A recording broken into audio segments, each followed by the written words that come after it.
Hello. All right. We'll just start with the first person to raise your hand over there. How would you divide the course into members? How much time would you spend on each section? How much time should we spend on each section? So, I mean, that depends on the number. Our estimates were, if you recall correctly, it's like 13 or 15 hours for stage one, right? 15 hours for stage one. I'd assume another, it depends basically on how well they understood stage one before going into stage two. So the learning course content, so the intro to CAD usually takes between 6 and 9 hours. Then stage 1C is usually the part that takes the longest for students, and that usually takes the majority of the other time. Then stage 2, which is the full robot design, that takes around 6 to 7 hours per mechanism. There's 4 of those. So probably dedicate 80 hours total. There's a lot of content out there, but the main thing is you want to spread it and make sure students are working on it on their own instead of just in class or in meeting, because there's just a lot of content. So you can get to a lot higher level going through the course much faster though than doing trial and error. Yeah, I think the other point with that is that not every design student has to go through the whole thing. If you complete even part of it, especially if a student completes all of stage 1, they're at a skill level to be able to contribute something. And I think that's also really important. Yeah. So stage 3 and 4 are dedicated towards designers who are planning on doing solo CADing or doing a significant amount of CAD. So if you don't need that, or your students don't need it, don't expect them to go through it because it's just a lot of content that's going to be intense. But usually up to stage 2 is enough for a student to be able to handle the mechanism on their own with using references. So kind of circling back to the question, each student is going to take a different amount of time. So make sure the self-paced portion of it is super important. Making sure that they're able to go through it at their own time. Make sure they're not bored. Make sure that they're keeping up with it and they're engaged. Yeah. Okay. Anyone else? Or?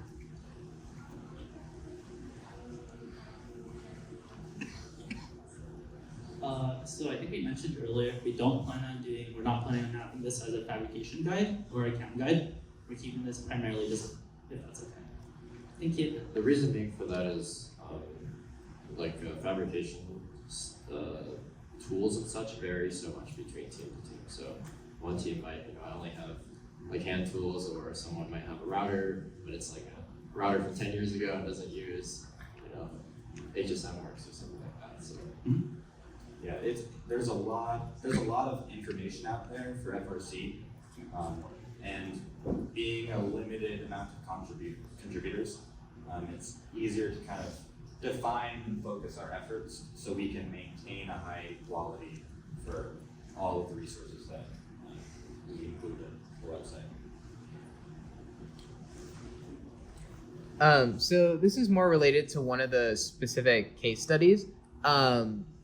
I think it was the one after Chill Out. How many of the students ended up going through frcdesign.org, and what different stages were they able to get through? Because it was very clearly a massive overturn in design. Yeah. So that was 2 students, I believe, and they both went through to the end of stage 2, and then after that, because 3 and 4 aren't fully developed yet, they worked with the community and practiced mechanisms, and even got the chance to practice some full robot design over the off season through getting design review.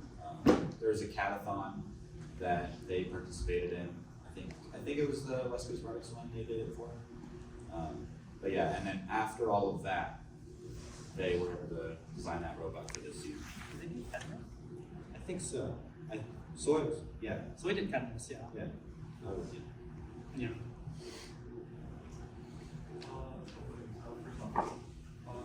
Is there any way to get onto the design group or? Yeah, so it's linked on the website. So if you just go to the website at the bottom, it's also discord.gg/FRC design. So that makes sense. I have been trying to do this, so whenever I have one of these and felt like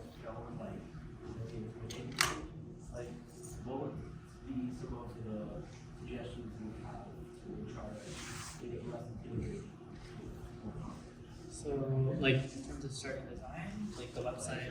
Like going through what felt like it's been a while. I see. I mean, you can start a little bit at a time. So it depends on like how you like to learn, right? So the course is designed for a very specific student, but generally speaking, take it slow. And then one of the things is if you mess up, it's basically completely fine. Like there's no one grading you. So if you mess up or you just like are getting stuck, go to the Discord server and ask for help. People have to help. There's a beginner help channel. There's also a design review channel. So after you finish something up, just ask for it and people will help out. But just take it slow, and honestly, like if you mess up now, it doesn't matter. If you mess up in the season, then it does matter. So just mess up when you're practicing and no one really cares. Yeah. And you learn. Yeah, kind of the big thing to remember too with that is, you know, you can do 1A and 1B and then be able to design a decent mechanism in season, right? 1C kind of like pushes you past that barrier of like, now you're able to kind of like, if you're able to apply those concepts that you learn, you can design a decent mechanism. So just take your time, right? No matter how much you end up completing or how fast you are, the work that you do will matter. What's up?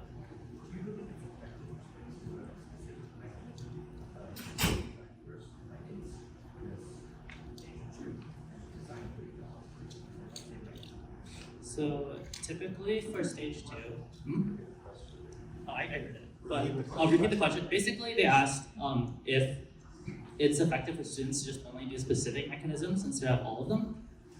Stage 2 is designed primarily that students are picking up design fundamentals throughout stage 2. So stage 1 is primarily about CAD. So we just learn CAD, what power transmissions exist, how to do it, and get that base foundation. Stage 2 is about design fundamentals, which means that each of the mechanisms aren't actually about the mechanisms themselves. It's about learning certain design concepts that happen to be related to those specific mechanisms, and they all build up. So it's recommended that students go through all of the mechanisms. Yeah, so each mechanism is kind of included in stage 2 because they have different fundamentals that you can learn from each of them. So, for example, the shooter goes through compression and ratios and contact time. The pivot has stuff about robustness and using larger diameter axles. So you'll be able to learn a lot of more primal like engineering concepts that you can apply to a lot of things. And that's kind of the brute force way of doing it is copy a bunch of stuff, learn how they work, and then you'll be able to apply what you learn to your own unique mechanisms. I can say that's what Chill Out did, right? Is you can learn a lot of specific mechanisms from different teams, and then the more you learn about how they work, the more you can adapt that into your own design.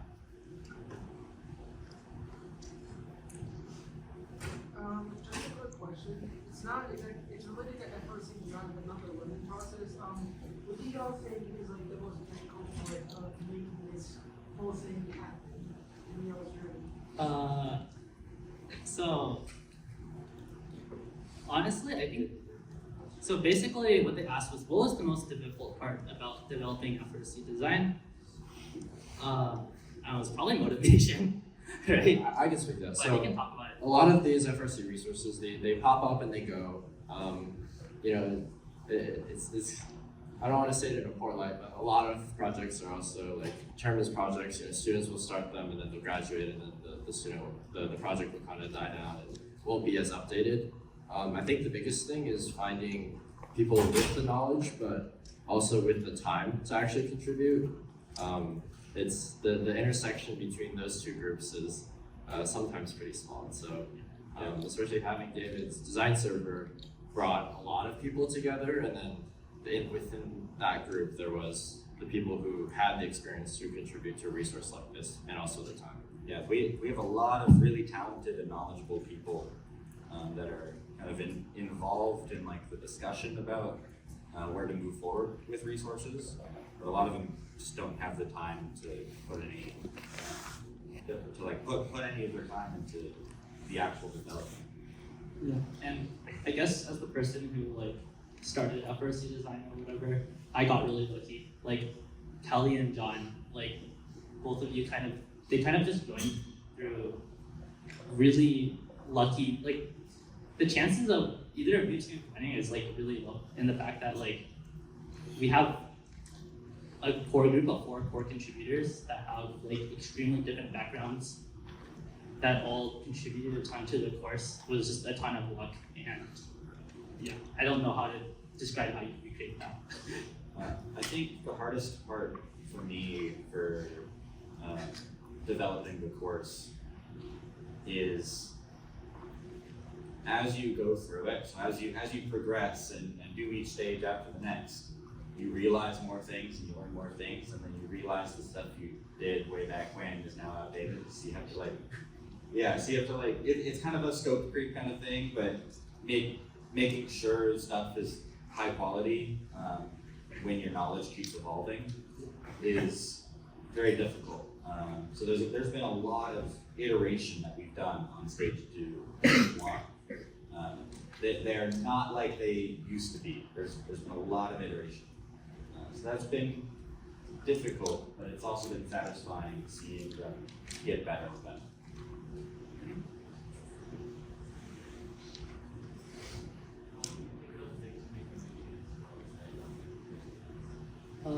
So the drafts are done. So we have drafts for stage 3, and for the one rework, it's been tested, but we need to apply it to the website. And honestly, most of our contributors have lives outside of robotics. So, and as you see, Jamps is happening right now.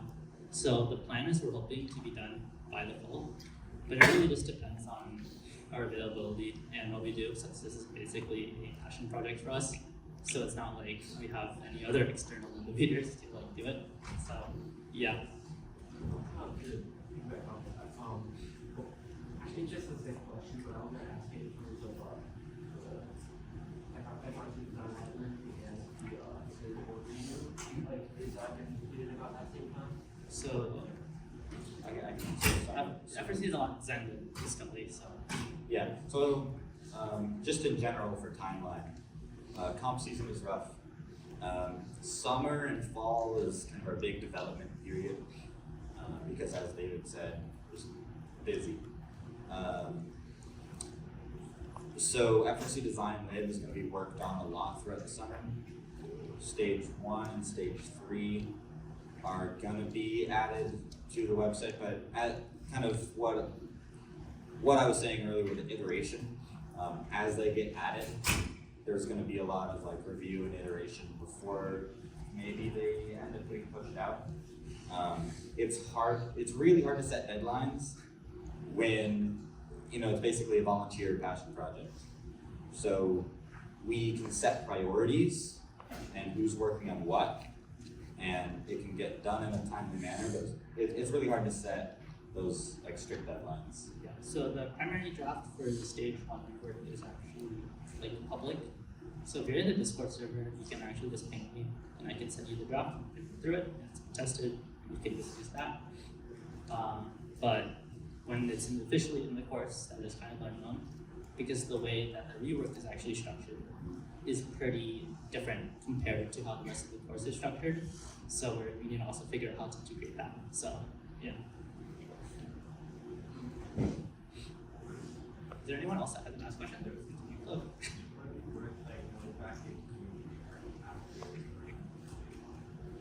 I would not recommend it, mostly because if you finish stage 2C, which probably was a pain when you did it, but you already have the foundation. So Yeah, it's more for helping the foundation be more intuitive as you run through it. So.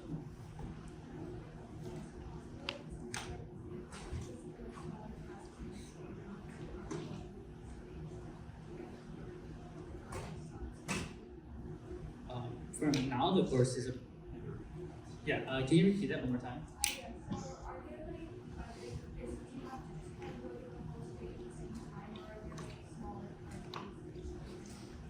So basically, yeah, I'm repeating the question. So basically, do you have to go through it linearly, or are there like different stages I can go through?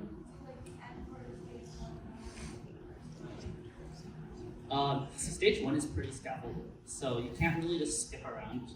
Unfortunately, even though I prefer, it'd be nice if you could do that, because we tend to introduce information like a little bit at a time. So you'll learn this concept a little bit, and you'll tag it, and you'll apply it. So for someone that skips around, and we've had students that have tried it before, what they've seen is that the difficulty spike seems to be like dramatic if you just skip a little bit. If you go through it normally, it feels really smooth and you perform normally. But if you skip a little bit too much or you stop paying attention, it feels like you suddenly hit a wall and there's gonna be a million things you don't know. But that's just because we just kind of gradually introduce information just when students need it, and it helps them learn quickly and effectively, but it also kind of makes it to skip around. Yeah, yeah, summarizing is like, if you start at stage 1C, there's a lot of stuff that was introduced previously that are really small things you might not know, even if you are already experienced.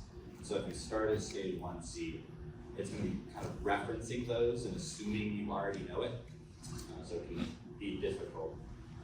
But with some of the changes that we might add, we might try to make kind of different pathways accessible.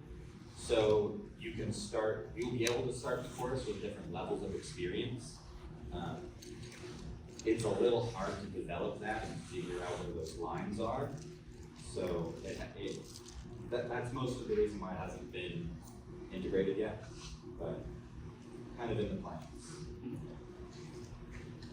I'm very new to Onshape, so forgive me if I'm off topic here, but my impression is that it has the capability of doing physics simulation and FDA, et cetera.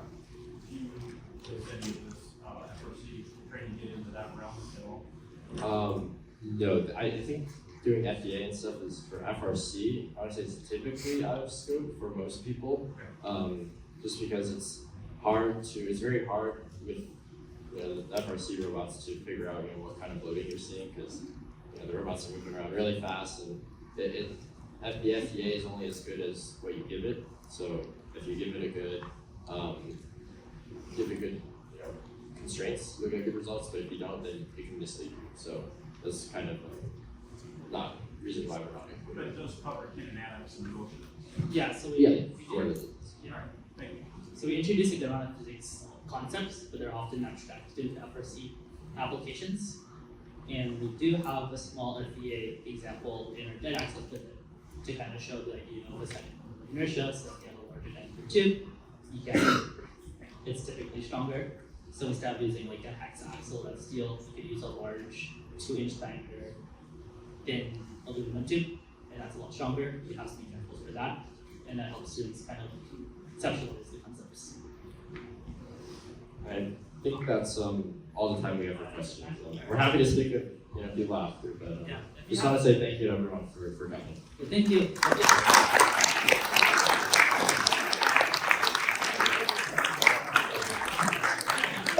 If you have any more questions, you can always ask the Discord server or Team Delphi.